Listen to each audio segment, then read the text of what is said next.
नमस्कार, मी पूजा मडावी, शिल्पनिदेशक कोपा, शासकीय औद्योगिक प्रशिक्षण संस्था मारेगाव। मी तुम्हाला एक आनंदाची बातमी सांगू इच्छिते की शासकीय औद्योगिक प्रशिक्षण संस्था मारेगाव येथे ITIची ॲडमिशन सुरुवात झालेली आहे। ITI ॲडमिशन करण्याकरिता सर्वप्रथम तुम्हाला ऑनलाईन फॉर्म भरायचा आहे। ऑनलाईन फॉर्म आपण हा कॅफेवर जाऊन भरतच असतो, पण यावर्षी साईट अपडेट झाली आहे, त्याच्यामुळे विद्यार्थ्यांचा ऑनलाईन फॉर्म कशा पद्धतीने भरायचा हे सुद्धा आम्ही तुम्हाला ITIमध्ये इथे सांगणार आहोत। तर तुम्ही कॅफेमध्ये जाऊन तिथे परत इथे येऊन फॉर्म करेक्शन करण्यापेक्षा सरळ तुम्ही ITIमध्ये येऊन ऑनलाईन फॉर्म भरून घेऊ शकता आमच्याकडनं पूर्ण तुम्हाला सुविधा मिळेल। तर ITIला प्रवेश प्रक्रिया कशी करायची आहे, आपल्याला ऑनलाईन फॉर्म आपल्याला पूर्ण करायचा आहे, त्याच्यानंतर कन्फर्मेशन करायचं आहे, ह्या सगळ्या प्रोसेस जशा आधी सुरू होत्या तशाच करायच्या, पण त्याआधी आपल्याला ITIला व्हिजिट करायचे आहे कारण साईटमध्ये अपडेट झाली आहे।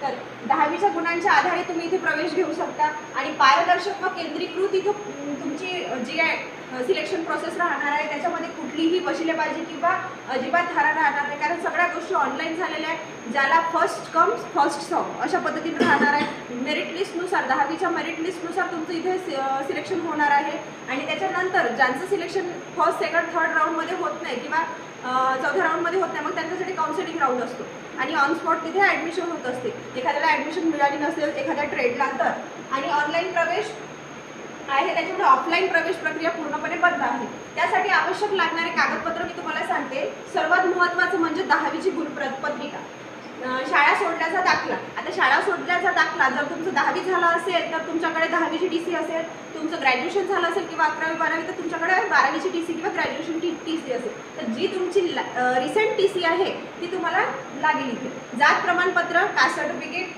Non creamy layer. आता नॉन क्रिमिलियर कोणाकोणाला लागणार तर SC आणि ST सोडून तुम्हाला नॉन क्रिमिलियर हे OBC साठी, NT बाकीच्या कास्टसाठी लागणार। त्याच्यानंतर आधार कार्ड आहे, सर्वांना अनिवार्य आहे। आणि यावर्षी एक महत्त्वाची सूचना तुम्हाला देऊ इच्छिते की सर्व जो फॉर्म आहे तो आधार बेस्ड राहणार आहे, म्हणजे आधारवर तुमचं जसं नाव आहे त्या पद्धतीनेच तुम्हाला आधार बेसवर फॉर्म भरायचा आहे। त्यामुळे कुठलीही चूक न होण्याकरिता तुम्ही ITIला थेट प्रवेश संपर्क साधा, त्याला तुम्हाला ITIमधून सगळी माहिती मिळेल। अधिवास दाखला म्हणजे तुमचं अधिवास प्रमाणपत्र, डोमेस्टिक हे लागेल। त्यानंतर बँक खाते, पासपोर्ट, तुमचा फोटो लागेल। त्यानंतर जर तुम्ही स्पोर्ट्स पर्सन असाल तर तुम्हाला क्रीडा प्रमाणपत्र, तुमचं सर्टिफिकेट लागेल। आणि जर एखादा अपंग असेल तर अपंगाचं सर्टिफिकेट, तुम्हाला किती पर्सेंट आहे त्या सगळ्या गोष्टी लागेल। अनाथ असेल तर अनाथाचं सर्टिफिकेट सुद्धा तुम्हाला लागत असेल। त्यानंतर अर्ज भरताना विशेष काळजी काय घ्यायची आपल्याला, सर्वात महत्त्वाचा मुद्दा म्हणजे पुरुष स्त्री प्रवर्ग योग्य निवडायचा आहे आपल्याला। त्यानंतर गुण प्रमाणपत्रिकेचा गुण व्यवस्थित भरायचा आहे। मागच्या वेळेला आपल्याला 1 2 3 असे प्रत्येक मार्क्सचे डिव्हिजन होते, पण या वर्षीला जे साईट अपडेट झाली आहे तिथे फक्त तुम्हाला टोटल मार्क्स टाकायचे आहे। टोटल मार्क्सच्या नंतर तुम्हाला अपडेशन करायचं आहे। त्याच्यामध्ये खूप मोठी क्रिटिकल कंडिशन आहे, त्यामुळे तुम्ही सर्व हे स्वतः रिस्क न घेता ITIला व्हिजिट करा। त्यानंतर खेळ, अपंग, अनाथ इत्यादी बाबींमध्ये चुकीची माहिती भरू नका।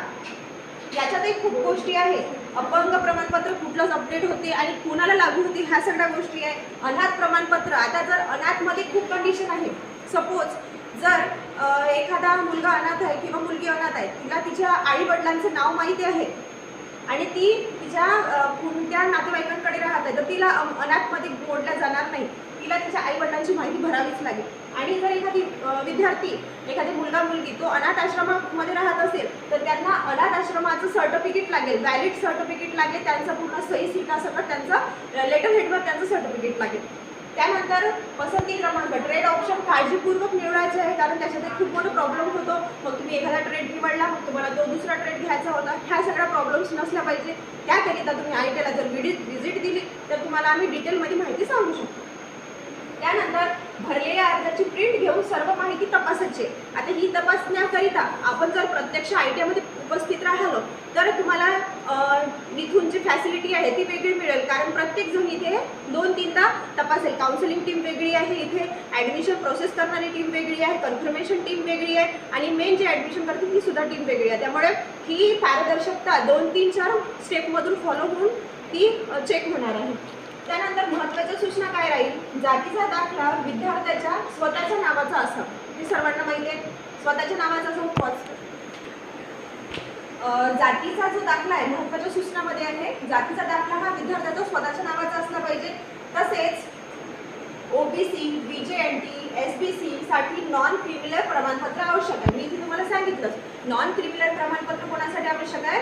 इतर जातींसाठी, जसे ओबीसी, बीजेएनटी, एसबीसी या सर्वांसाठी नॉन क्रिमिनल, कारण आपण फॉर्म भरताना टिक करत असतो. यस केलं तर तुम्हाला नॉन क्रिमिनल गरजेचं आहे. जर तुम्ही त्या प्रवर्गात मोडत असेल तर तुम्हाला ते लागेलच. त्यानंतर राज्य, जिल्हा किंवा राष्ट्रीय स्तरावरील क्रीडा प्रमाणपत्र असल्यास अतिरिक्त गुण मिळू शकतात. तर ह्या जे गुण आहे याचे तुम्हाला 50 मार्क्स पर्यंत जाऊ शकते. हे जर तुम्ही राज्य, जिल्हा किंवा राज्यस्तरीय स्तरावर क्रीडा प्रमाणपत्र असेल तर ते मार्क्स सोडू नका तुम्ही. आणि ते मार्क्स कसे भरायचे हे आम्ही तुम्हाला इथे सांगू शकतो. त्यानंतर इंटरमिडिएट ड्रॉइंग ग्रेड उत्तीर्ण असल्यास अतिरिक्त 10 गुणांचा लाभ. म्हणजेच तुमची जर इंटरमिडिएट ड्रॉइंगची जर एक्झाम झालेली असेल तर त्याची सुद्धा तुम्हाला एक्सटर्नल 10 मार्क्स मिळू शकतात. त्यानंतर मोबाईल नंबर बदलू नका.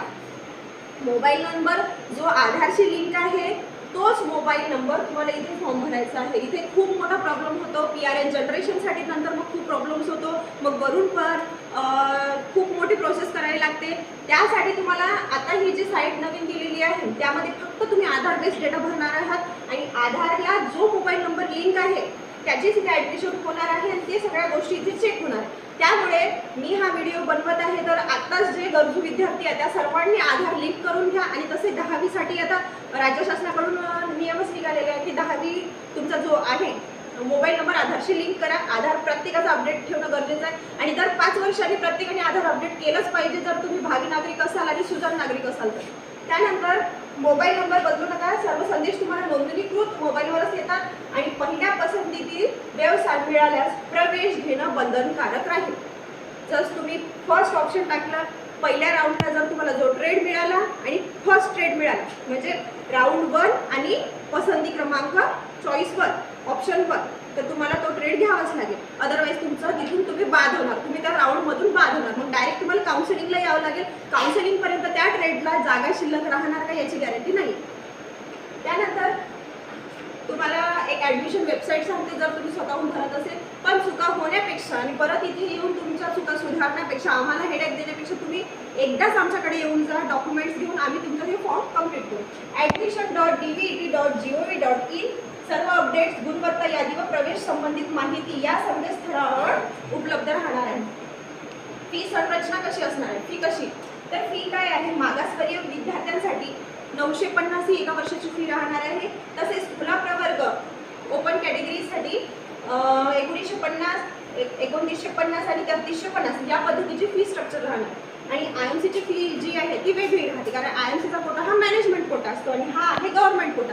आपल्याकडे जो आहे 75% मॅनेजमेंट गव्हर्नमेंट कोटा असतो आणि 25% हा मॅनेजमेंट कोटा असतो प्रत्येक ट्रेडचे. सपोज आता कोपा ट्रेडला 24 ॲडमिशन तर 19 ॲडमिशन आपले गव्हर्नमेंट कोट्याचे असतात आणि 5 ॲडमिशन हे आपले मॅनेजमेंट कोट्याचे असतात. त्यानंतर अर्ज भरताना कोणती अडचण आल्यास जवळच्या शासकीय औद्योगिक प्रशिक्षण संस्थेला तुम्ही संपर्क साधायचा आहे. जर हा व्हिडिओ तुम्ही यवतमाळ जिल्ह्यातून कुठेही बघत असेल, सपोज वणीला भरत असेल तर वणी ITला तुम्ही जाऊ शकता. पांढरकवड्याला बघत असेल तर पांढरकवडा ITला जाऊ शकता. तुमच्या नियरेस्ट डिस्टन्समध्ये जे ITI तुम्हाला जवळ पडेल तुम्ही त्या ITIला संपर्क साधू शकता. इथे माझा मोबाईल नंबर दिलेला आहे अधिकृत माहितीसाठी आणि हे माझं गव्हर्नमेंट ITIचं यूट्यूब चॅनल आहे. याच्यावर सर्व अपडेट्स मिळत राहणार तुम्हाला भविष्यातही आणि ट्रेड रिलेटेड सुद्धा, प्रॅक्टिकल सुद्धा आणि टेस्टचे सुद्धा. तर मी टेस्टची मॉक टेस्टचे व्हिडिओज टाकणार आहे. तर या सर्व माहितीमध्ये तुम्हाला काही शंका असेल तर कमेंट करा आणि हा जास्तीत जास्त व्हिडिओ व्हायरल करा. म्हणजे जे गरजू विद्यार्थी असेल ज्यांना नवीन वेबसाईट कशी आहे ही अपडेट त्यांना माहिती असायला हवी आणि फॉर्म भरताना चुका नको व्हायला, ह्या सगळ्या चुका इथे सुधारायला हवा यासाठी मी हा व्हिडिओ बनवलेला आहे. तर सर्वांचं हे व्हिडिओ बघितल्याबद्दल खूप खूप धन्यवाद. थँक्यू.